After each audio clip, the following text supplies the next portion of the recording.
ভারতের আপত্তি থাকা সত্ত্বেও আইএমএফ পাকিস্তানকে যুদ্ধ পরিস্থিতির মাঝেই বিপুল পরিমাণ ঋণ দেওয়ার কথা জানিয়েছিল। যদিও সংবাদ মাধ্যমের রিপোর্ট বলছে পাকিস্তানকে বেল আউট ফান্ড দেওয়ার ক্ষেত্রে 11টি শর্ত আরোপ করা হয়েছে।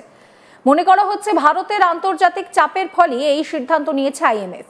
এক প্রতিবেদন থেকে জানা গিয়েছে পাকিস্তানকে বলা হয়েছে ভারতের সঙ্গে উত্তেজনা তাদের উন্নয়ন প্রকল্পের আর্থিক বহিরাগত ও সংস্কার লক্ষ্যগুলির ঝুঁকি বাড়িয়ে তুলতে পারে।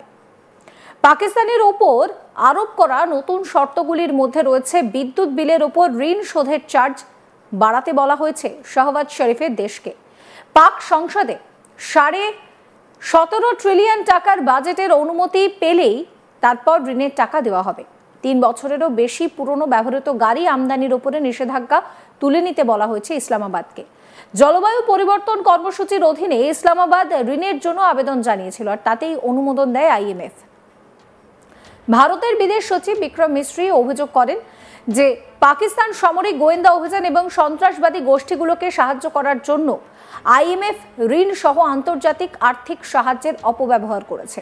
তিনি বিশেষভাবে লস্কর-ই তৈবা এবং জৈশ-ই-মোহাম্মদের মতো পাকিস্তানি জিহাদি গোষ্ঠীগুলির দিকে ইঙ্গিত করেছিলেন। এই দুই জিহাদি সংগঠন ভারতে অসংখ্য হামলার সঙ্গে যুক্ত এবং রাষ্ট্রসংঘের নিষেধাজ্ঞার অধীনে সন্ত্রাসবাদী সংগঠন হিসেবে ঘোষিত। যেখানে আইএমএফ এর তরফ থেকে কোটি কোটি টাকার ঋণ নিয়ে বসে আছে, সেখানে পাকিস্তান এখনো ধার করে চলছে, আরো 21,000 কোটি টাকার ঋণ নিচ্ছে। এদিকে বিশ্ব ব্যাংক গ্রুপের প্রেসিডেন্ট প্রধানমন্ত্রী নরেন্দ্র মোদীর সঙ্গে দেখা করেন। পাকিস্তানের সঙ্গে উত্তেজনার আবহে সিন্ধু জল চুক্তি স্থগিত করা ভারতের সিদ্ধান্তে বিশ্ব ব্যাংক হস্তক্ষেপ করবে না বলে তিনি প্রধানমন্ত্রীকে আশ্বস্ত করেছেন। বিশ্ব ব্যাংকের প্রধান ভারতের অর্থমন্ত্রী নির্মলা সীতারামনের সঙ্গেও দেখা করেন। সম্প্রতি পাকিস্তান অধিকৃত কাশ্মীর ও পাকিস্তানের অভ্যন্তরে জিহাদি ঘাঁটিতে অপারেশন চালায় ভারত। এমনকি পাকিস্তানের হামলা চালানোর চেষ্টায় পাল্টা প্রত্যাঘাতে তাদের কোমর ভেঙে দেয় ভারতীয় বায়ুসেনা। এদিকে এরই মাঝে পাকিস্তানকে ঋণ দেওয়ার ক্ষেত্রে অনুমোদন করে আইএমএফ, আর সেই বিষয়ে মুখ খোলেন প্রতিরক্ষা মন্ত্রী রাজনাথ সিং।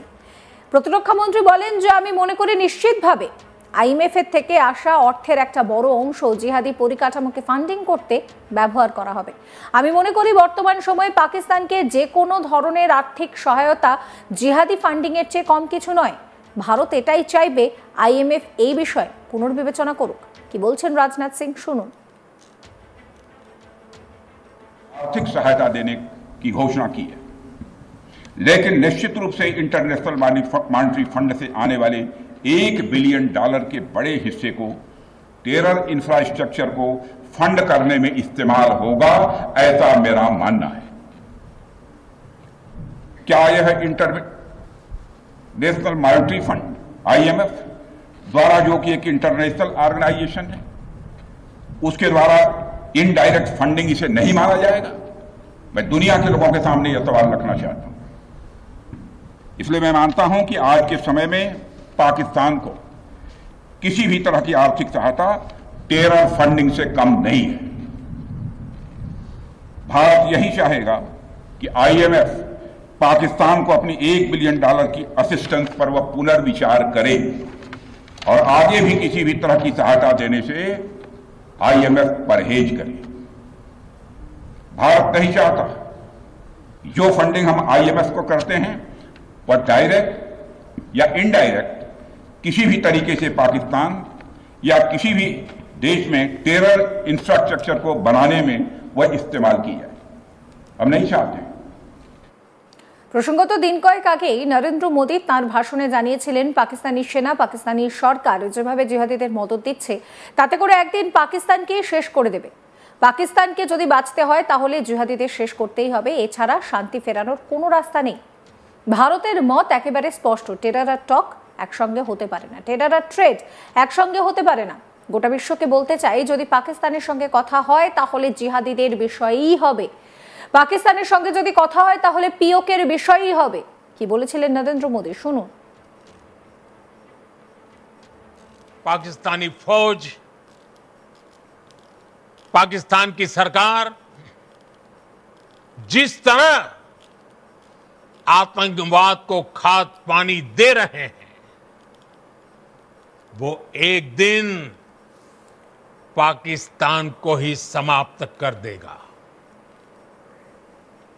पाकिस्तान को अगर बचना है तो उसे अपने टेरर इंफ्रास्ट्रक्चर का सफाया करना ही होगा। इसके अलावा शांति का कोई रास्ता नहीं है। भारत का मत एकदम स्पष्ट है। टेरर और टॉप एक साथ नहीं हो सकते। टेरर और ट्रेड एक साथ नहीं चल सकते और पानी और खून भी एक साथ नहीं बह सकता। मैं आज विश्व समुदाय को भी कहूंगा, हमारी घोषित नीति रही है, अगर पाकिस्तान से बात होगी तो टेररिज्म पर ही होगी। अगर पाकिस्तान से बात होगी तो पाक ऑक्युपाइड कश्मीर पीओके उस पर ही होगी। ভারতের আপত্তি থাকা সত্ত্বেও আইএমএফ পাকিস্তানকে যুদ্ধ পরিস্থিতির মাঝেই বিপুল ঋণ দেওয়ার কথা জানিয়েছিল। যদিও সংবাদ মাধ্যমের রিপোর্ট বলছে পাকিস্তানকে বেল আউট ফান্ড দেওয়ার ক্ষেত্রে 11টি শর্ত আরোপ করা হয়েছে। মনে করা হচ্ছে ভারতের আন্তর্জাতিক চাপের ফলে এই সিদ্ধান্ত নিয়েছে আইএমএফ। এক প্রতিবেদন থেকে জানা গিয়েছে পাকিস্তানকে বলা হয়েছে ভারতের সঙ্গে উত্তেজনা তাদের উন্নয়ন প্রকল্পের আর্থিক বহিরাগত ও সংস্কার লক্ষ্যগুলির ঝুঁকিকে বাড়িয়ে তুলতে পারে। এই প্রেক্ষিতে দাঁড়িয়ে প্রতিরক্ষা মন্ত্রী রাজনাথ সিং বলছেন যে পাকিস্তানকে এই টাকা দেওয়ার অর্থই হচ্ছে সরাসরি পাকিস্তান জিহাদিদের সাহায্য করবে। কি বলছেন তিনি শোনাবো আপনাদের আরো একবার। आर्थिक सहायता देने की घोषणा की है, लेकिन निश्चित रूप से इंटरनेशनल मॉनेटरी फंड से आने वाले $1 बिलियन के बड़े हिस्से को टेरर इंफ्रास्ट्रक्चर को फंड करने में इस्तेमाल होगा, ऐसा मेरा मानना है।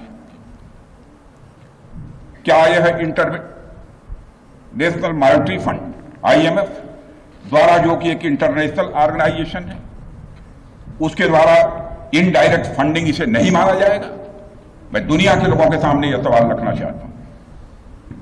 इसलिए मैं मानता हूं कि आज के समय में पाकिस्तान को किसी भी तरह की आर्थिक सहायता टेरर फंडिंग से कम नहीं है।